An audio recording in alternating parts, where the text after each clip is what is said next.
Bom dia, nono ano, tudo bem com vocês? Vamos aqui para mais uma aula de hoje, né, pessoal? Aqui nós vamos dar continuidade no nosso livro de leitura e produção de texto. Lá na página 152, nós temos o texto 1, porque as redes sociais fazem tanto sucesso. A autora Marieta Castro, fascinada pelas novas tecnologias. A própria gravura aqui que acompanha o texto já ajuda a explicar o assunto dele, né? Nós vemos aqui os logotipos de Facebook, Pinterest, Twitter, LinkedIn, que mais, hein? Instagram não tem aqui? Não, não tem. Mas, e vemos também uma menininha aí, uma garotinha fascinada, né? Com um sorriso aí, observando as redes sociais. Então, o texto vai mostrar por que as redes sociais exercem esse fascínio entre os jovens. Não só entre os jovens, e todos, né? Olha, eu numerei os textos pelos parágrafos, então o primeiro parágrafo ali é o vamos, o segundo, no entanto. Terceiro parágrafo, não é mais. Quarto, os sentimentos ocultos. Quinto, e isso acontece. Sexto, a persona digital. Sétimo, claro que desejamos. Oito, nem tudo. Nove, essa necessidade. E 10, melhor pensar. Então, se vocês numerarem os parágrafos aí, fica mais fácil. Então, vamos ver. Por que as redes sociais fazem tanto sucesso? Vamos ao que interessa. Para que servem as redes sociais? Compartilhar, diria a maioria, se fosse limitada a escolher uma só palavra. Claro, é inegável que por meio das postagens sabemos das férias dos amigos, do casamento de outro, da opinião política de um terceiro, do vídeo que está bombando e até a morte de alguém que conhecíamos. Estamos em contato com pessoas com as quais, de outra forma, dificilmente conviveríamos, ainda que essa convivência seja virtual. No entanto, há um outro aspecto das redes de relacionamento digitais que pouca gente se dá conta e que é muito mais intenso. Se prestarmos atenção, há uma profusão de posts no Facebook, principalmente de pessoas expondo suas aflições, dificuldades familiares, desavenças ou frustrações.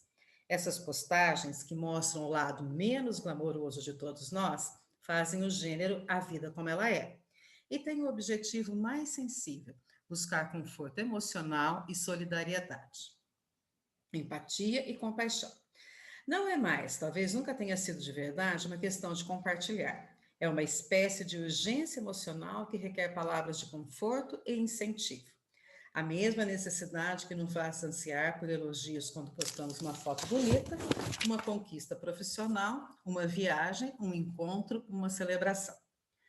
Os sentimentos ocultos. Então, o que move a engrenagem das redes sociais e faz dela um sucesso absoluto não é só a necessidade de relacionamento, uma das necessidades humanas apontadas na pirâmide de Maslow, mas também a vaidade e carência, mas também a vaidade e carência emocional, sentimentos tão antigos quanto a vida em sociedade.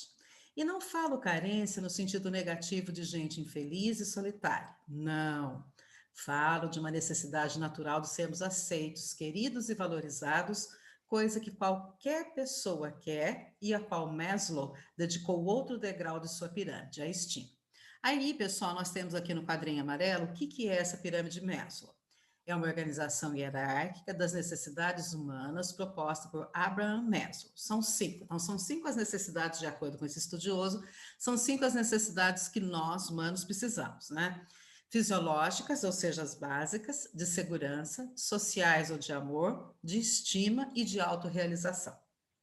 E isso acontece com todo tipo de gente em qualquer idade. Conheço um talentoso adolescente que posta fotos incríveis no Instagram e que rapidamente conquistou uma legião de elogios e seguidores, mas que estava entrando em uma insana espiral de ansiedade ao checar com frequência doentia se seu número de seguidores havia aumentado.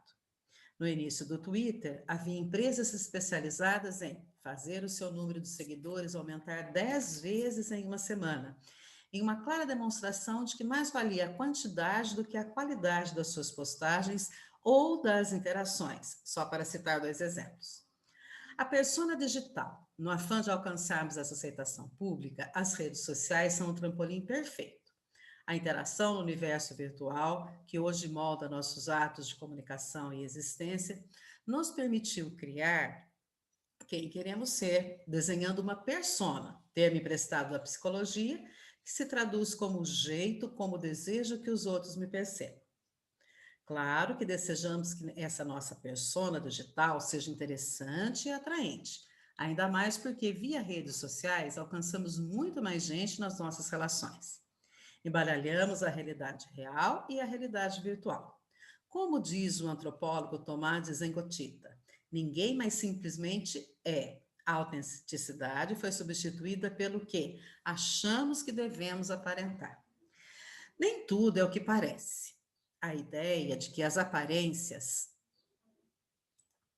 a ideia de que as aparências enganam remonta à época de Platão. O filósofo grego dizia que há dois mundos interconectados, o dos sentidos e o das formas, ou ideias. Enquanto o primeiro é um conhecimento imperfeito, uma ilusão provocada pela nossa interpretação subjetiva das coisas através dos cinco sentidos, o segundo é a realidade, a essência imutável, as ideias mais puras, que só captamos quando vamos além dos enganos trazidos pelos sentidos. Em outras palavras, nós enxergamos o mundo de acordo com o que ele aparenta ser, segundo nossa visão e percepção, o que não necessariamente corresponde à realidade ou à maneira que outras pessoas o veem.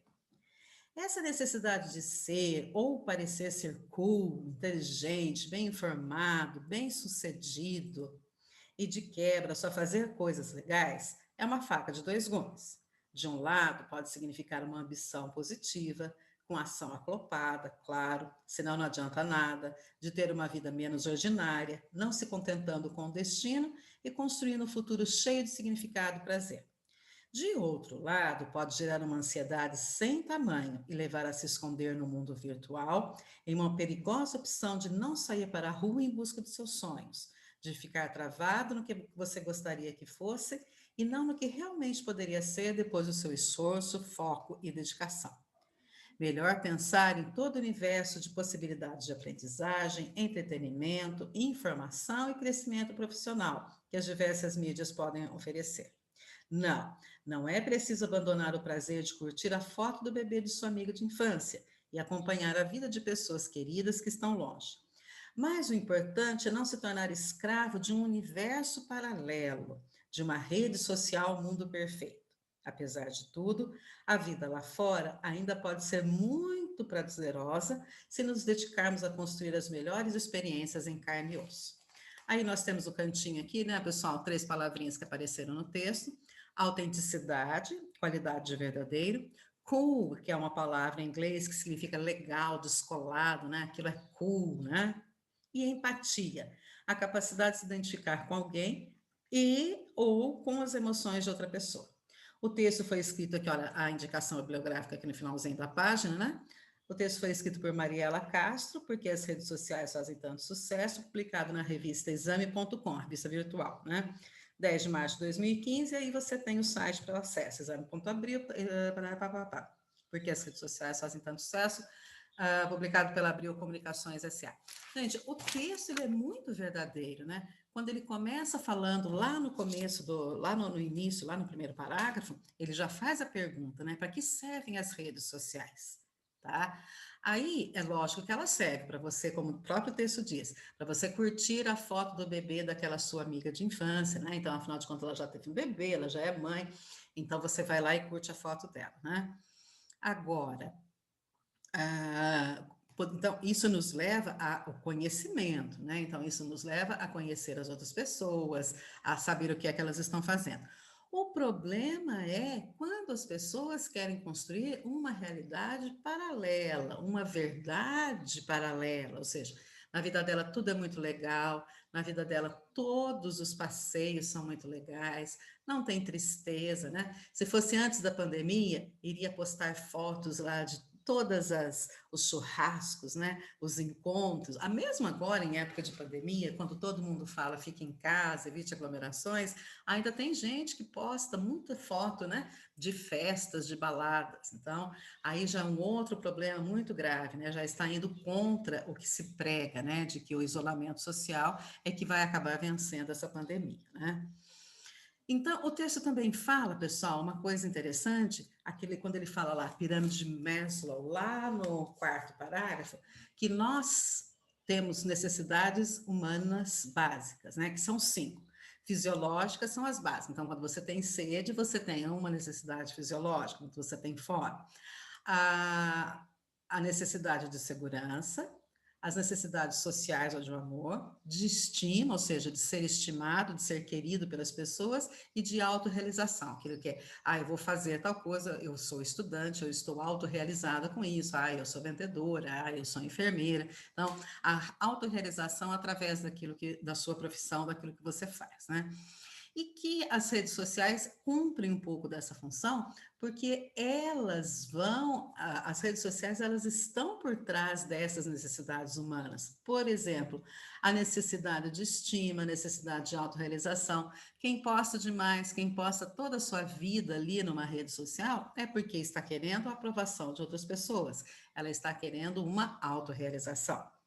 Mas o texto também fala que o problema, que não existe problema em você fazer essas curtidas, né? Em você acompanhar, de você ver o que as pessoas fazem. O problema está em quando você cria um universo paralelo e só vive uma vida para as postagens, ou tudo é uma postagem, tudo vira uma postagem, né? E é mais ou menos isso que acontece nos dias de hoje, né? Existem as pessoas que usam as redes sociais para realmente encontrar os amigos, né? Para ver as notícias deles, e outras que usam as redes sociais para se vangloriar de tudo que fazem, né? Ou para cada passo tem que fazer uma postagem, certo? O texto é bem atual, de fácil entendimento, pouquíssimas palavras ali de dificuldade, certo? Nós podemos ir lá na página 154 ver alguns exercícios, certo? Então, veja lá. Lá na página 154, nós temos assim o primeiro exercício. A ideia central do texto consiste em enfatizar o lado negativo das relações virtuais, B, exemplificar de que modo os jovens têm usado as redes sociais, C, apresentar diferentes aspectos do uso das redes sociais e D, levantar dados sobre o uso das redes sociais pelos jovens. Quando fala aqui enfatizar o lado negativo, então o texto fala do lado negativo, sim, mas não apenas do lado negativo, então não pode ser a letra A mesmo.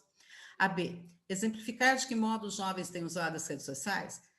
Ele também faz isso, mas essa não é a ideia central do texto. A ideia central do texto é realmente a letrinha C, apresentar diferentes aspectos do uso das redes sociais. E levantar dados? Também não. No texto nem fala de quantidade de pessoas que usam, ou quantas horas as pessoas usam, certo? O exercício 2 é assim, olha. Observe novamente a imagem que acompanha um artigo de opinião.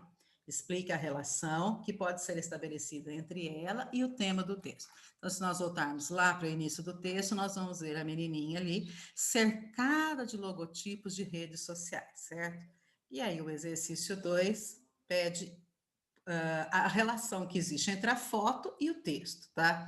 Os logotipos das redes sociais e o uso da tecnologia, especialmente entre os jovens. É essa a relação que existe entre a foto e o texto. Então, essa daqui já é a resposta da 2, tá?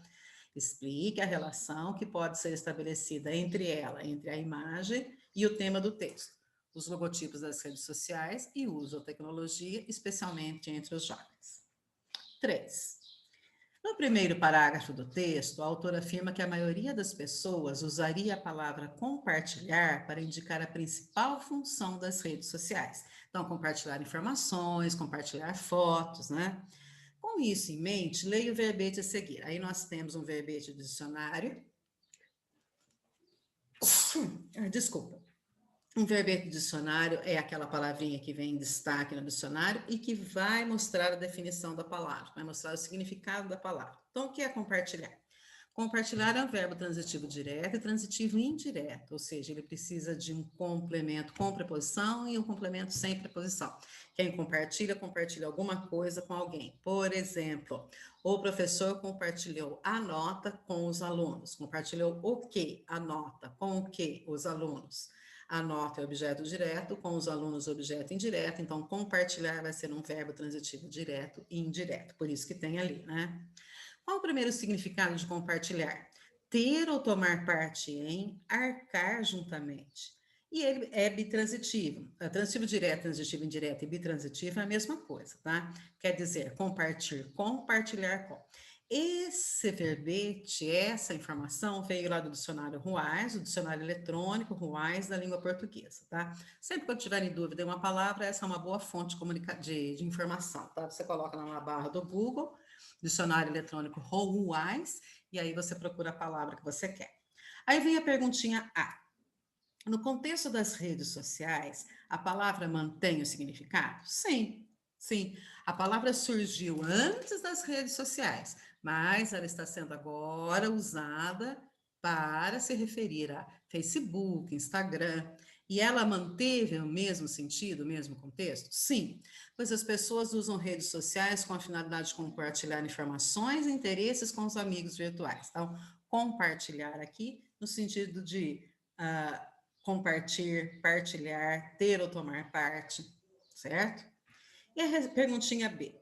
Para você, qual é a principal função das redes sociais? Essa é uma resposta pessoal, né? Você pode colocar assim, olha, as redes sociais servem para que eu veja o que os meus amigos estão fazendo, para me manter próximo deles, principalmente em época de pandemia, a rede social supre essa necessidade que nós temos de estar perto dos nossos amigos, ela não nos deixa tão solitários, né? Não nos deixa tão longe dos colegas. Então, essa poderia ser uma resposta, se é assim que você pensa. Como é uma resposta pessoal, fica aí à disposição para você colocar o que quiser, tá? 4. Observe a palavra bombando no primeiro parágrafo. Para manter o mesmo sentido, ela pode ser substituída por. Então, o que é bombando? Bombando é enchendo um espaço, é causando polêmica, é fazendo sucesso ou criando barulho. Bombando aqui é fazendo sucesso, né, pessoal? É a letrinha C. Então, quando uma notícia está bombando na internet, isso quer dizer que a notícia está fazendo sucesso, né? Então, a gente pode pegar aí exemplos. Vamos ver o que aconteceu semana passada que bombou na internet. Ah, a separação do cantor Gustavo Lima foi um assunto que dominou a internet semana passada, né?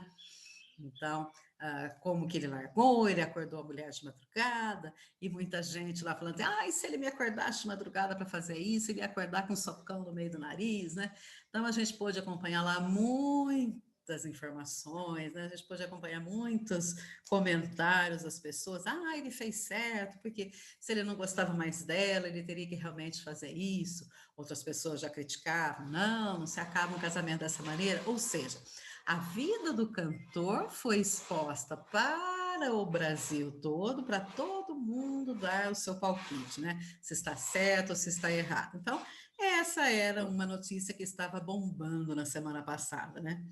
Na semana passada também, na sexta-feira, uma outra notícia bombando foi a do jogador Robinho, né? Isso, que ele foi acusado de estupro e ele ainda usa uma frase assim: é uma pena que existam as feministas, né? As mulheres que vão aí a favor das outras mulheres. Então, ele estava bêbado, a mulher também estava, mas como ele se envolveu lá na Itália com uma questão de estupro, ele deve ser julgado na Itália. Também, então, essa notícia, quando caiu na rede, ela se tornou aí bombástica, né? Ela bombou, ela fez com que os comentários aparecessem cada vez mais sobre se é certo, se é errado, o que vai acontecer com ele, será que porque ele é famoso, né, e rico, ele vai ser preso, ele vai pagar pelo crime dele? Então, a gente aí vamos aguardar, né, os acontecimentos dessas duas notícias que bombaram aí semana passada, do cantor Gustavo Lima e o do jogador Robinho. E tudo isso no meio de uma pandemia, né, pessoal? Tudo isso no meio ainda aí de, será que tem vacina? Será que não tem? Quem vai ser vacinado primeiro? Qual a primeira vacina a ser descoberta? Será que é dos chineses? Será que é dos ingleses? O governador Dória também, ele fez uma declaração semana passada, bem bombástica, né? Também um outro assunto que bombou, porque ele disse que ele vai obrigar as pessoas a tomarem a vacina no estado de São Paulo. Aí vem os comentários, né? Ele não pode obrigar, né? Então, vamos ver também quais serão os próximos acontecimentos, mas a gente espera que a vacina surja, né? Que a vacina apareça mesmo, porque daí é uma oportunidade para nós nos encontrarmos pessoalmente novamente, certo, pessoal? Então, um beijo para vocês. Beijo.